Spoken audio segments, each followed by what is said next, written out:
का होता है? कितनी साइड का होता है? 3 साइड्स का होता है ट्रायंगल। तो उसके तीनों एंगल्स का जो सम होता है वो 360 डिग्री होता है। अंडर रूट एस माइनस ए। चीज़ हम मीन में डी निकालते हैं डी को निकालने का क्या तरीका है, क्या फॉर्मूला है? क्वेश्चन एंड आंसर सीरीज का 13वां एपिसोड है ये, और आज हमारे साथ हैं आर्यन कक्षा 10 से। पिछले 12 एपिसोड में हमने देखा कि किस तरीके से बच्चों ने आंसर किए हैं और किस तरीके से सिलेबस की प्रगति हुई है। आज भी हम इस एपिसोड में यह कोशिश करेंगे कि आर्यन की लाइफ के बारे में जाना जाए और सिलेबस किस तरीके से आगे बढ़ रहा है। स्टैटिस्टिक्स और ट्रायंगल के बारे में कुछ क्वेश्चंस पूछे जाएंगे। तो पहला जो क्वेश्चन आर्यन से होगा वो उनकी लाइफ के बारे में होगा। सबसे पहले हम उनकी हॉबीज़ के बारे में जानेंगे, उसके बाद में किस तरीके की उनकी पढ़ाई चल रही है उसके बारे में जानेंगे। सर, मैं अपनी स्टडी में बहुत हॉबी रखता हूँ और मैं पढ़ने के साथ साथ खेलने में भी हॉबी रखता हूँ। मैं दिन में 1-2 घंटा बस खेलता हूँ, उससे ज़्यादा नहीं, 1 घंटा। और जैसे कि अब हमारी पढ़ाई चल रही है, बहुत अच्छी चल रही है। लॉकडाउन में जो और स्कूल हैं वे बंद रहे, पर सर आपने जब भी हमें पढ़ाया लॉकडाउन में भी, और बहुत अच्छी तरीके से पढ़ाई चल रही है हमारा। जैसे कि मैथ कंप्लीट भी हो गया, अब रिवीजन चलेगा। हमारा पढ़ाई बहुत अच्छी चल रही है। आर्यन, हम सभी जानते हैं कि क्लास में बहुत सारे तरीके के बच्चे होते हैं और जो लेवल होता है बच्चे का वो बच्चे की अप्रोच पर डिपेंड करता है। आप अपने आप को किस जगह पाते हो इस टाइम, जो अभी हमारा जैसे आपने जिक्र किया है, लगभग हमने बहुत सारी कवर अप कर लिया है, कवर कर चुके हैं हम मैथमेटिक्स को। तो इस टाइम अगर आपका एग्ज़ाम हो जाता है तो कितने % नंबर आप मैथमेटिक्स में आप प्राप्त कर लेंगे? सर, मैं बिल्कुल तैयार हूँ एग्ज़ाम देने के लिए, चाहे एग्ज़ाम हो चाहे बाद में। मैं 95 अबव लाऊंगा मैथमेटिक्स में 95। Yes sir. सुनने में बहुत ही अच्छा लगता है और आपकी मेहनत जो आप कर रहे हैं, मुझे पूरा ही विश्वास है कि आप उस तरफ आगे बढ़ेंगे। कुछ क्वेश्चंस मैं आपकी लाइफ से जानना चाहूँगा। क्या क्या अवरोध आते हैं, क्या क्या चैलेंजेस आते हैं आर्यन जब हम पढ़ाई करने बैठते हैं, और चीज़ें डिस्टर्बेंस भी बहुत हो जाती हैं, डिस्टर्बेंस में आ जाती हैं, डिस्टर्ब करती हैं। तो कौन सी चीज़ें हैं जो हिंड्रेंस हैं, अवरोध हैं, बाधा हैं, रुकावटें हैं? जैसे कि जब हम पढ़ने बैठते हैं, तो जैसे हम शाम को पढ़ने बैठे तो दिन में जो कुछ भी हुआ उसके बारे में दिमाग में चीज़ें आने लगती हैं कि नो आज ऐसा हुआ, पर हमें उन पर कंट्रोल करना चाहिए और एक अकेले कमरे में बिल्कुल चुप शांति में पढ़ना चाहिए, जिससे कि जो हम पढ़ रहे हैं वो हमारे ध्यान रहे। और कभी भी किसी चीज़ का इसे रट्टा नहीं लगाना चाहिए, अपने समझ के करनी चाहिए, जिससे कि वो बाद तक याद रहे, हमारे बाद में भी काम आए वो चीज़। आपके इंटरव्यू चल रहे हैं और मेरे विचार से ये जो प्लेटफॉर्म है बहुत बड़ा है। आप कैमरा के सामने हो, आपके हाथ में माइक है, और कई लोगों का यह शक है कि ये जो क्वेश्चंस आपसे पूछे जा रहे हैं ये आपको पहले ही दे दिए गए हैं। आप इनकी तैयारी करके आए हो और तब यहाँ पर आप उनका आंसर करते हो। कई लोगों का ऐसा शक है, तो इस बारे में आपका क्या है विचार? आपको पहले ही क्वेश्चंस दिए गए हैं? सर, जैसे कि आप बता रहे हैं कि हमें पहले से ही क्वेश्चन दिए गए हैं, ऐसा कुछ नहीं है। और जो लोग भी सोचता है कि हमें पहले से क्वेश्चन दिया है वो आए और हमारे से क्वेश्चन कर ले, जो उसके मन में आए। जो हम बता रहे हैं स्टैटिस्टिक्स, ट्रायंगल और हमारी लाइफ से जुड़े हुए क्वेश्चन कर ले, हम तैयार हैं। आप तैयार?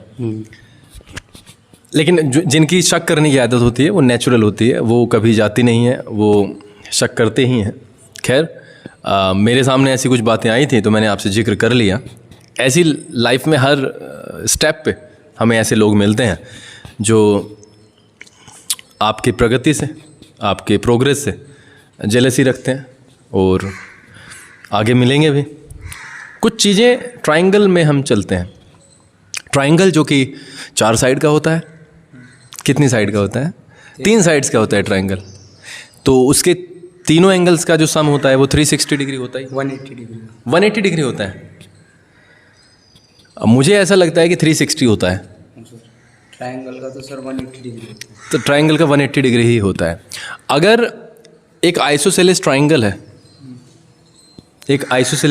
है, और उसके 2 एंगल्स बराबर होंगे ही, और एक एंगल, मैं बराबर वालों की बात नहीं कर रहा हूँ, और एक एंगल 60 डिग्री का है उसका तीसरा, तो ये कैसा ट्राइंगल है? सर आइसोसेलेस ट्रायंगल भाई एक आइसोसेलेस ट्राइंगल हमें सवाल ने दिया, और जो दो ट्राइंगल हैं उनको खुला छोड़ दिया, ऐसे बताया नहीं है, लेकिन तीसरे एंगल को उन्होंने 60 दिया है। सर वो तो इक्विलेटरल ट्रायंगल में तीनों एंगल 60-60 के होते हैं। 60-60 के होते हैं। हाँ। तो आपको कैसे पता है कि ये 60? मुझे एक्सप्लेन करो जरा, लोगों को भी एक्सप्लेन करो क्या है सवाल में थोड़ा सा। सर पढ़ा है हमने कि जो उसके तीनों एंगल्स होते हैं इक्विलेटरल ट्रायंगल 60 के। ही हुआ है ना? हाँ तो मैंने तो 60 दिया है आपको, तीनों एंगल का कैसे पता लगे 60 है? सर एंगल, सर उसका टोटल का सम 180 डिग्री है ना, हाँ, तो 60-60 के हो गए 120, फिर उसमें 60 के कौन से हुए जो नहीं दिए गए हैं? सर उसके तीनों एंगल का सम है 180 डिग्री, और हर एक एंगल 60 का डिग्री। कैसे? उसकी साइड मैंने तो सिर्फ एक दिया है आपको 60, दो का कैसे पता चला है आपको 60-60 के हैं? और दो साइड्स इक्वल हैं उसकी, दो साइड्स इक्वल है, तो सर साइड्स इक्वल तो एंगल इक्वल होंगे। इक्वल होंगे। हाँ तो आइसोसेलेस कहना इसे गलत होगा। यस सर, इसे इक्विलेटरल इक्विलेटरल ट्रायंगल, यस ठीक होगा। इक्विलेटरल ट्रायंगल का हम एरिया निकाल सकते हैं? पूछ लूँ? इक्विलेटरल, मुझे पता है कि वो स्लिप हो गया होगा फॉर्मूला, पूछ लेते हैं कैसे निकलता है इक्विलेटरल ट्रायंगल का एरिया निकालने का formula. Under root S minus A, वो है हाँ, अंडर रूट 3a अपॉन, मैं हिंट दूँ, अंडर रूट 3/4 इंटू, अभी हिंट नहीं है तो पूरा ही बता दिया मैंने, under root 3/4 into A square, ये फॉर्मूला है सीधा। यस सर, पक्का हो जाएगा। इसका फॉर्मूला हम आराम से बना सकते हैं। कैसे बनता है? हम अगर साइड को ए मान लें, साइड को हम ए मान लें और एक मीडियन डाल दें, तो 90 डिग्री बनेगा वहाँ पे, दो ट्रायंगल बन जाएंगे। एक ट्रायंगल में पाइथागोरस थ्योरम का यूज़ किया जा सकता है और निकाला जा सकता है। ठीक है, खैर वो दूसरी बात हो गई है। ट्रायंगल के बारे में ही बात करूँगा। कॉन्ग्रुएंसी के बारे में हमने पढ़ा है पिछले साल, और अब की बार हम सिमिलैरिटी पे। दोनों में आपको कौन सा आसान लगता है, कौन सा डिफ़िकल्ट लगता है? सर जैसा कि पढ़ा हमने, दोनों आसान सी, मतलब कि हाँ हमने पढ़ा जैसे आसान ही है हमारे लिए। सिमिलैरिटी, आप दो चीज़ों को सिमिलर कैसे प्रूव कर सकते? दो ट्रायंगल को सिमिलर कैसे प्रूव कर? उनका रेशो बराबर होगा। किन का रेशो? दोनों ट्रायंगल्स का दोनों ट्रायंगल रेशो बराबर, दोनों ट्रायंगल मतलब कि कोरस्पोंडिंग साइड्स का रेशो पूरा बराबर। बताना, हाँ पूरा का पूरा बताना है। जैसे ABC है एक ट्रायंगल और PQR एक ट्रायंगल, और अगर ये सिमिलर है तो हम साइड्स के बारे में क्या कह सकते हैं? सर AB/PQR रखेंगे दोबारा, AB/PQR, PQ, हाँ PQ, AB/PQ, BC/QR, और तीसरी साइड AC/PR। PR। गुड। तो इस तरीके से हम चीज़ों को ले सकते हैं। अगर दो ट्रायंगल सिमिलर हैं तो इस तरीके से वो कोरस्पोंडिंग साइड्स का रेशो बराबर होगा। अगर कोरस्पोंडिंग साइड्स का रेशो बराबर दिया हुआ है आर्यन, तो दोनों ट्रायंगल में क्या रिलेशन होगा? सर सिमिलर तो होंगे, सिमिलर होंगे, सिमिलर ही होंगे, हाँ, सिमिलर होंगे। हाँ, तो इस दशा में हम ये समझ सकते हैं कि हम, अगर हमें दो साइड का पता है तो हम सारी साइड का रेशो आराम से, मतलब साइड का मेजरमेंट आराम से। हाँ। कुछ स्पोर्ट्स में करते हो, कुछ मूवीज़ वगैरह देखते हो, या कुछ ऐसा शौक है जो आप पढ़ाई के अलावा जब आप एंटरटेनमेंट की बात आती है वो करते हो, वो क्या है? सर पहले तो मैं कबड्डी खेलता था, फिर मैं बाहर ज़्यादा जाने लगा था। फिर मेरे पापा ने कहा था कि मैं बाहर कम जाकर, फिर मैं अपने घर में ही 1 घंटे के आसपास फ़ोन देख लेता हूँ, उसके अलावा कुछ नहीं करता। फ़ोन में क्या देखते हैं? गेम खेल लेता हूँ।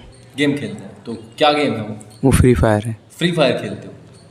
अब फ्री फायर के बारे में आपने बात की है, मैं डिटेल में मुझे पता भी नहीं और जाऊंगा भी नहीं, लेकिन फ्री फायर के बारे में हमने अखबारों में बहुत पढ़ा है, बच्चों के बारे में पढ़ा है, बच्चों ने अपने पापा तक के पैसे खर्च कर दिए। कभी लगता है कि आप भी उस दिशा में चल सकते हैं? सर वो तो एंटरटेनमेंट, आपने देखा होगा, पढ़ा होगा कि ATM से उसके बैंक अकाउंट से खेला गया है और वो हारे गए हैं पैसे, पापा की गाढ़ी कमाई। और हम इस तरीके से गवा देते हैं, दुख होता है? यस सर, बहुत दुख होता है जब पापा ने इतनी मेहनत करके इतने पैसे जो उड़ा रहा हूँ उसको इसमें उड़ा रहे हैं, इससे मिलेगा क्या। और ये तो बस थोड़ा बहुत मन जैसे बाहर जाते हैं, गलत संगति में ही पड़ जाते हैं बहुत से बच्चे, तो उसे ज़्यादा भी ना देखो और लिमिट से देखो ये। हाँ। अच्छा, पापा के बारे में बात हुई है, मम्मी के बारे में बात हुई है, क्या रोल होता है मम्मी पापा का लाइफ में? सर बहुत बड़ा रोल होता है मम्मी पापा का लाइफ में बहुत बड़ा रोल होता है कि हम किसी गलत काम कर रहे हैं वही बताते हैं कि ये ऐसे नहीं, ये काम ऐसे होना है। और हम जैसे पढ़ने बैठते हैं और कहीं ध्यान जाना है, वे आके पढ़ाते हैं हमें। बहुत स्टार्टिंग से बहुत रोल होता है मम्मी पापा का, जो उनकी मेहनत ना हो तो हम अधूरे हैं अपनी लाइफ में। हम डी की बात करेंगे। एक चीज़ हम मीन में डी निकालते हैं डी को निकालने का क्या तरीका है, क्या फॉर्मूला है? XI माइनस ए। XI माइनस, यहाँ पर XI क्या है? सर क्लास मार्क है, और ए क्या है? ए सर एज्यूम करा जाता है। एज्यूम मीन है। तो हम क्लास मार्क कैसे निकालते हैं? Sir upper class limit minus lower class plus lower class limit upon 2। हम यू के बारे में भी जानना चाहेंगे कि यू जो है वो कैसे निकाला जाता है? Sir you DI upon H से निकाला जाता है। DI अपॉन, यानी DI को अगर हम एच से डिवाइड करते हैं हमारे पास UI। तो इसका UI वाला जो फॉर्मूला है वो आप हमें बताएं, मीन का क्या है वो? A plus sigma UI sigma A plus sigma FI UI upon sigma FI into H. Question तो बहुत सारे पूछे गए हैं 11-12 इंटरव्यूज़ में, और एक क्वेश्चन कॉमन है, उसके बारे में दोबारा हम बात करेंगे। और ऐसे क्वेश्चन को मैं रिपीट इसलिए कर रहा हूँ क्योंकि मैं जानना चाहता हूँ कि तुम्हारी अप्रोच क्या है। पिछले क्वेश्चंस के जवाब जो मिले हमें उनको बिना अपने माइंड में रखें, अगर आप फ्रेश इस सीन को सोचें कि you are sitting in between people और as a guest you have taken a sip, but unfortunately क्या हुआ, वो सिप है नमकीन। और कई बार ऐसा होता है आर्यन कि हम बता नहीं पाते, कई जगह हम ऐसे बैठ जाते हैं कि हम वहाँ पर उस तरीके से हम हेजिटेट हो जाते हैं कि हम बता नहीं पाते। लेकिन क्योंकि मुद्दा खाने पीने की वस्तुओं का है, तो अगर कोई गलत चीज़ है तो हमें तुरंत उसके बारे में एक्शन लेना चाहिए। मैं तो सिर्फ आपका यहाँ पर रिएक्शन पता करना चाहता हूँ। जैसे समर ने बताया था कि वो तुरंत जाके बता देगा, मैंने उससे कहा भी था कि मैं तो नहीं बताऊँगा, तो आपका रिएक्शन क्या है? सर बताऊँगा कि इसमें ये चाय नमकीन है। मुझे सीन के स्टार्टिंग से पता करना है, जैसे आपने सिप लिया उस समय का रिएक्शन। सर जैसे सिप लिया मैंने सोचा था तो ये मीठी होगी, पर वो नमकीन निकली। फिर मैंने वो पी ली थोड़ी, हाँ बस एक घूंटी पिया। हाँ फिर मैंने खड़ा होकर बताया कि जो भी टी मेकर थे जिन्होंने बनाई वो टी, उनसे बताया कि इसमें नमक है, इसे चेंज करी जाए, क्या पता उनकी बेइज्जती हो जाए किसी के सामने। वो तो हो चुकी है। हाँ वो क्या, उससे पहले बता दूँगा। अच्छा नहीं, वो तो हो ही चुकी है ना, जब आपने खड़े होकर अनाउंस कर दिया कि ये नमक है इसमें तो। अच्छा, पिछली बार केशव यहाँ पर थे, केशव से पूछा गया, केशव ने तो कहा कि वो बाहर आ जाएगी, स्वाद सबका अलग अलग है। तो केशव से ये भी आगे हमने एक सीन रखा कि जब दोबारा केशव, क्योंकि उसकी बात पे यकीन नहीं किया उन्होंने, और उन्होंने पी तो वो मीठी लगी, केशव ने भी दोबारा जब टेस्ट करने के लिए पी तो वो मीठी ही थी। उस केस में क्या रिएक्शन होगा, क्योंकि चीज़ें उलट पलट हो गई हैं अब? सर वो केशव कह सकता है कि मुझे खांसी आ गई थी। अच्छा, केशव कह सकता है कि उसे खांसी आ गई, वो इसलिए टी बाहर आ गई। टी बाहर आ गई, तो वो बहानेबाजी मतलब कर। हाँ वो क्योंकि जब उसने पी तो नमकीन थी, और फिर बाद में पी तो वो मीठी थी, और सबकी मीठी थी। हाँ ठीक। ये जो इंटरव्यू चल रहा है आपका आर्यन, आप क्या फील करते हो इसके बारे में? कितना लाभकारी हो सकता है और कितनी चीज़ें सीखने को मिल सकती हैं? वो चीज़ें मैं 2-3 जानना चाहूँगा यहाँ पे, और सभी जानना चाहेंगे। सर ये इंटरव्यू हमारे लिए बहुत लाभकारी है। जैसे अब तो हम ये इंटरव्यू दे रहे हैं, और फिर बड़े होते जाएंगे तो हमें बड़े बड़े भी इंटरव्यू देने पड़ेंगे, उसके लिए हमें बहुत फ़ायदेमंद है। ये अभी से प्रैक्टिस होती चली। अब हम हिस्ट्री भी पढ़ते हैं, हम हिस्ट्री भी रेगुलर बेसिस पे करेंगे ही, और धीरे धीरे ये जो क्वेश्चंस हैं वो हिस्ट्री की तरफ भी मूव करेंगे। जैसे हमने कल फ्रेंच रेवोल्यूशन के बारे में पढ़ा, आप घबराएं नहीं, कोई भी क्वेश्चन उससे आने वाला नहीं है। ये सिर्फ हिंट है कि हम उन चीज़ों के बीच में भी जाएंगे जो चीज़ हमें डराती हैं, सताती हैं। ठीक है, national assembly and this and that and वो और ये सब कुछ के बारे में जाएंगे। और सुबह मैंने आपसे सिलेबस के बारे में, इंग्लिश के बारे में भी विचार विमर्श किया है, चर्चा की है उसके ऊपर। आपने कहा है 6 चैप्टर हो चुके हैं, तो उन 6 चैप्टर्स के बीच में भी हम जाएंगे। आगे आगे जो इंटरव्यूज़ होंगे, फ़िलहाल इस इंटरव्यू को हम सिर्फ मैथमेटिक्स तक ही सीमित रखते हैं। और अब हम मीडियन के बारे में आपसे जानना चाहेंगे कि आप मीडियन को कैसे निकालेंगे और किस किस तरीके से उस पर काम करेंगे। सर मीडियम होता है middle most term, median sir middle most term. Sir इसका फॉर्मूला होता है L+N/2 - CF/F/H। सर जो CF होता है वो N/2 के प्रीसीडिंग होता है, जो हमारा N/2 की प्रीसीडिंग होता है, ग्रेटर होता है। मतलब मैंने आपको कहा है कि स्टेप वाइज हमें चलना है। हमें सबसे पहले आर्यन मीडियन क्लास लेनी है। सारे मीडियन क्लास ही डिसाइड करेगी कि हमें अब कहाँ पे जाना है। तो मीडियन क्लास जो आएगी वो आएगी N/2 निकालना। जो भी आया है वहाँ पे नंबर, उसके जस्ट ग्रेटर हम नंबर लेंगे, CF, वो मीडियन क्लास होगी। यस, अब चीज़ें आगे बढ़ेंगी। मीडियन क्लास से हमें L उठाना है। जो प्रीसीडिंग है वो CF है, लेकिन वो मीडियन क्लास की जो CF है उसके पहले वाला है। आप समझ रहे हो? 95 का आपने जिक्र किया, बहुत मेहनत लगती है आर्यन, और अच्छी बात है। ड्रीम करना, प्लान करना, उसके ऊपर फिर बहुत बड़े लेवल पर वर्क करना, कंपटीशन बहुत है। और पढ़ाई एक ऐसा गुण है जो हमें सभी को अंतर हमारे बीच में पैदा करता है, हमें अलग बनाता है। आप अपनी लाइफ में अपने मम्मी पापा के लिए, क्योंकि पढ़ाई हमारे, मैं अगर पर्सनल लेवल पे बात करूं तो पढ़ाई हमारे लिए सबसे बड़ा शस्त्र होता है। हम अपनी लाइफ को सुगम बनाते हैं, अच्छा बनाते हैं, बेहतर करते हैं पढ़ाई के द्वारा, शिक्षा के द्वारा। आप अपनी लाइफ में पढ़ाई को किस तरीके से लेते हैं और अपने मम्मी पापा के लिए आप क्या करना चाहते हैं? सर मैं पढ़ाई को बहुत सीरियस लेता हूँ। जब मैं पढ़ता हूँ सीरियस पढ़ता हूँ अपने। और फिर जब मम्मी पापा के बारे में आपने बात करी, तो मैं अपनी मम्मी पापा के लिए कुछ बड़ा करना चाहता हूँ, जिससे कि मेरा तो नाम हो गई, मेरे मम्मी पापा का भी नाम हो मेरे साथ, कि उनका लड़का था, बड़ी जॉब पे गया, अच्छी जॉब पे। जब एक विद्यार्थी आगे बढ़ता है तो सबसे जो खुश होता है वो होता है एक टीचर।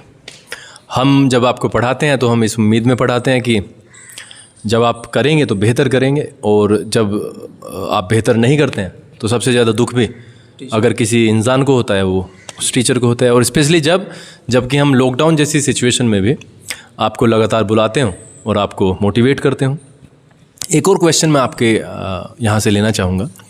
एक हमने चैप्टर नंबर 1 में LCM HCF के बारे में बात की थी। अगर 2 नंबर है हमारे पास में, हम उसका LCM निकालते हैं और उसका हम HCF निकालते हैं, राइट? यानी 2 नंबर्स हैं। अगर मैं एक नंबर को X मान लूँ और दूसरे नंबर को मानूँ Y, तो उनका HCF निकल जाएगा, उनका LCM भी निकल जाएगा। अगर मुझे इन 4 चीज़ों में से 3 चीज़ें दी हुई हैं और चौथी निकालनी है, तो उसका कोई फॉर्मूला है? आप ध्यान करें, हल्का सा दिमाग पर जोर डालें। सर जैसे हमें 100 दे रखा, तो 99 + 1 रख देंगे। अच्छा, वो तो खैर एक्सपेंशन का है। हाँ। 2 नंबर्स हैं, जैसे हमें 100 दिया और एक 200 दिया। अगर मैं 100 और 200 का LCM निकालूं तो एक नंबर आ गया, HCF निकाला तो दूसरा नंबर आ गया। लेकिन ऐसा हुआ है कि हमें 4 नंबर है ना हमारे पास में, क्योंकि 2 नंबर्स ही हैं, और एक निकला है LCM 3rd हो गया और एक निकला है HCF। मैं जानना चाहता हूँ कि 4 नंबर में से 3 आपको दिए, हाँ, तो चौथा निकालने का कुछ तरीका है, वो क्या है? सर जैसे कि हमें कोई number, LCM into HCF is equal to the product of 2 numbers। आप समझ गए? तो इसका मतलब अगर आप सपोज करें, अगर हमें LCM दिया हुआ है P, HCF दिया हुआ है Q और एक नंबर है X और हमें दूसरा नंबर निकालना है, तो ये P into Q/X हो जाएगा बराबर Y। ये चीज़ें ज़्यादा भारी नहीं है, लेकिन ये स्लिप हो जाती है माइंड से, और मेरे विचार से ये चीज़ें ध्यान रखनी चाहिए। डिवीज़न एल्गोरिदम के बारे में हमने पिछली बार बात की थी, पिछले इंटरव्यू में आपसे मैंने बात की है LCM इंटू HCF के बारे में। और मैं आपसे ये जानना चाहूँगा कि आप जब चीज़ों को ऐसे देखते हैं जैसे आपने एक आंसर नहीं दिया है ये, और आगे आने वाले इंटरव्यू होंगे, उसमें आप क्या बेहतर करना चाहोगे? जैसे ये वाला आंसर तो आया नहीं है, आप हमेशा यही करना चाहते हैं हम सभी के आगे बेहतर हो, तो आपके आगे आने वाले इंटरव्यूज़ में क्या प्लानिंग है? सर जो मेरे जैसे कि अभी ये क्वेश्चन छोड़ दिया मैं अगले इंटरव्यू में इतनी मेहनत करके आऊँगा कि मैं एक क्वेश्चन को कुछ भी नहीं छोड़ूंगा और ज़्यादा ही बता के जाऊँगा यहाँ से। अच्छा, ये जो आने वाले इंटरव्यूज़ हैं आर्यन, ये पहला इंटरव्यू आपके लिए क्यों खास है और क्या ये हेल्प करेगा आपके आगे? सर एकदम से तो किस चीज़ पे जाएंगे नहीं, आराम स्टेप बाय स्टेप आराम से बढ़ेंगे। सर पहला इंटरव्यू है मेरा, अब सेकंड इससे और अच्छा होगा, थर्ड इससे और अच्छा, स्टेप बाय स्टेप ठीक। मैं आपसे रैप अप करने से पहले ये रिक्वेस्ट करूँगा कि आप जब ये आपका इंटरव्यू आएगा चैनल पे, तो आप मम्मी को भी दिखाएंगे, पापा को भी दिखाएंगे और उनसे प्रॉमिस करेंगे कि हम जो भी हैं आज आने वाले दिनों में और बेहतर करेंगे, लोगों के लिए प्रेरणा स्रोत का काम हम करेंगे, लोगों के लिए कुछ इस तरीके के काम करेंगे कि लोग हमसे प्रेरित हों। छोटे बच्चे हैं, जब आपका इंटरव्यू देखेंगे तो उन्हें लगना चाहिए कि हमें आर्यन से बेहतर बनना है, तो हम एक ऐसा माइलस्टोन यहाँ पर सेट करेंगे कि हम ऊंचाइयाँ छुएं। तो आर्यन ने हमारे सारे क्वेश्चंस के आंसर दिए हैं। आप सभी से यह रिक्वेस्ट करते हैं कि आप चैनल को सब्सक्राइब करें। मैं परफॉर्मेंस से पूरी तरीके से संतुष्ट हूँ, आप हैं या नहीं आप कमेंट बॉक्स में ज़रूर बताएं। पहला इंटरव्यू में हमें लीनियंसी दिखानी पड़ेगी, आगे बेहतर करेंगे, इस बात की हम आपसे प्रॉमिस करते हैं। आपके मंगलमय जीवन की कामना करते हुए आज के लिए आपका बहुत बहुत धन्यवाद।